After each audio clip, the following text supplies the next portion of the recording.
If you happen to be on the automotive end of social media and YouTube, you may have seen vehicles like this. Let's see here. Body panels? No. An interior? No. Glass? Hardly. How about anything that doesn't literally have to be there to make the thing move? Absolutely not. And you might have thought to yourself, what breed of freak would create such a wild-looking and extremely tubular creation?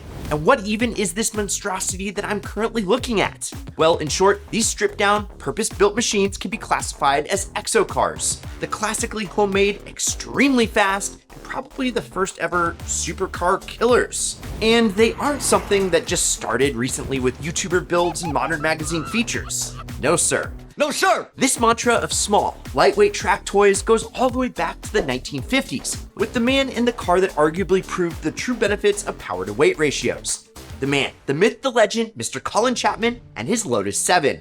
It was bred as a race car with the only goal in mind being lightweight performance. And although Lotus deserves an entire video on its own, Chapman and the 7 paved the way for the diabolical-looking contraptions that we see today. But obviously, the formula has changed a bit. The exo cars of today usually happen like this. A small, older car like an Acura Integra, or Mazda Miata, or really whatever goes through a major surgery.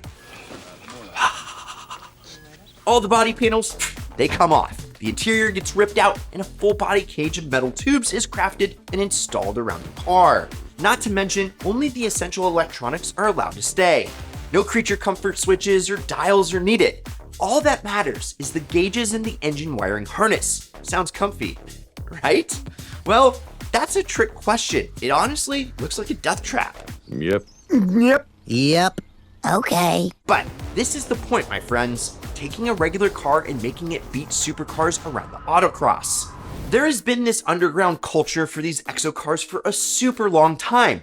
But around 10 years ago is when a lot of people got introduced to the idea, chopping up a regular car and making it insanely light and frankly sketchy for the sake of smiles. And that was when the Vette Kart, a project started by David Frieburger and Mike Finnegan of Roadkill. You may have heard of them? Yeah. But before they even started their famous show, they were writing a story about weight reduction and decided to take an old C4 Corvette and completely mangle this thing until it looked like it had just come out of a sheet metal factory. I mean, nothing was left on this poor car, but it was very light, and it transformed the handling so much that they took the project to the next step. A full tubular metal cage was fabricated to serve as the Vette's new body structure, and with some race seats, new suspension, and a wheel and tire package, they lapped it around a track in almost the same time as a brand new C7 with a bunch of mods. What? Guys, this was proof that when you add lightness, as Colin Chapman would say, power can always come second when it comes to performance. But while the Roadkill Vet Cart was maybe the first homemade exo car that you saw, there are actually companies dedicated to creating exo cars that would blow the Vette out of the water. Say hello to the Ariel Atom. This is a completely bespoke and original chassis that utilizes a 320 horsepower K20 and a 6-speed manual transmission to transform you into a time attack menace. The Atom is fast on an entirely new level! By the way, this car only weighs in at 1,300 pounds, meaning it can get to 60 in under 3 seconds with a good launch and some cheeky shifts.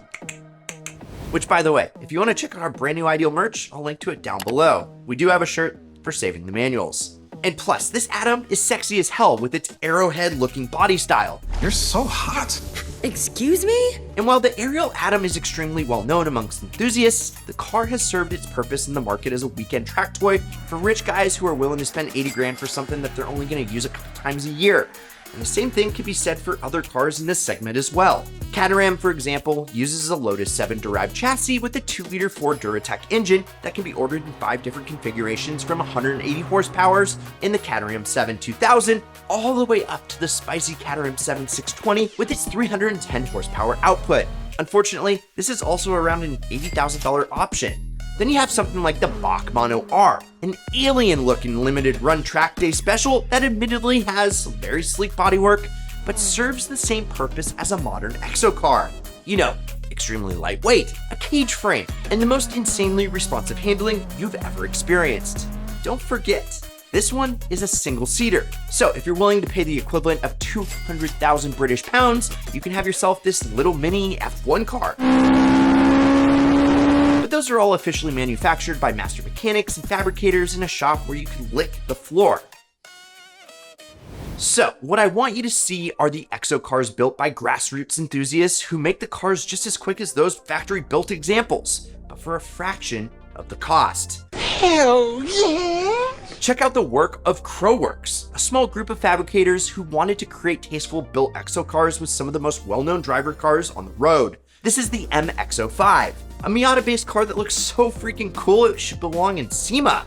The engine is completely stock, with suspension consisting of Bilstein dampers and SMM springs, and the transmission is stock with an upgraded clutch and flywheel. So, in my opinion, it is just perfection and looks more fun than just about anything else on the road today.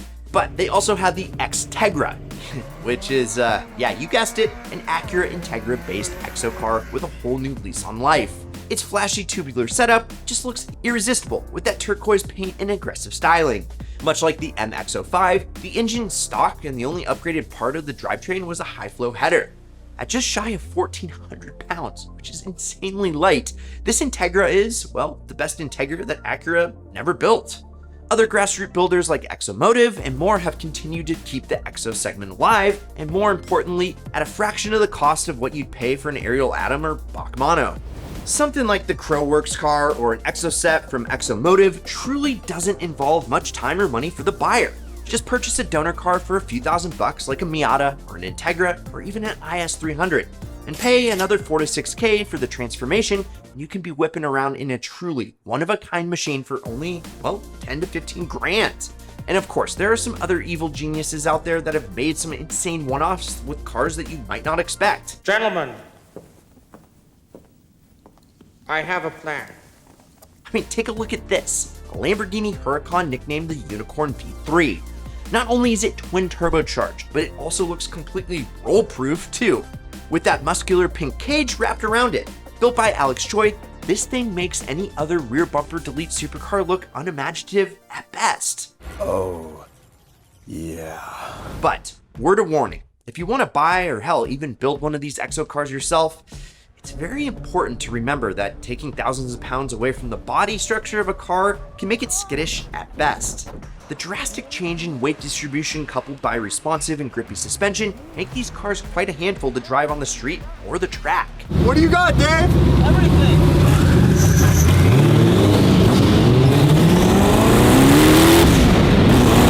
And this has unfortunately already been proven with the tragic death of a Virginia man who built a '94 Civic EXO car and lost control of it, and the result was a fatal head-on collision. And much like some of the craziest motorsport series, things like Group B and early F1 racing, EXO cars are incredible for their dedication to performance and lack of caution in the name of excitement.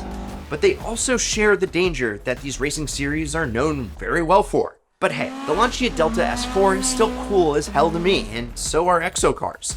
So if you're planning on building one, proceed with caution and don't practice your car control on any busy roads. And so guys, I want to hear, what are your thoughts on EXO cars? Is it something that's crossed your mind, or do you think it's kind of crazy? I mean, the performance is definitely there, don't get me wrong, but by taking off thousands of pounds on a body and their structure, it makes it kind of unsafe. But isn't that what life's all about? Having a lot of fun? Is it worth it? Let us know down below. And while you're at it, please like, subscribe, turn on that notification bell, and check out this Ideal vid up here, or whatever YouTube recommends you watch next down here. I'm Brad, this is Ideal, and promise me one thing, keep living the ideal lifestyle.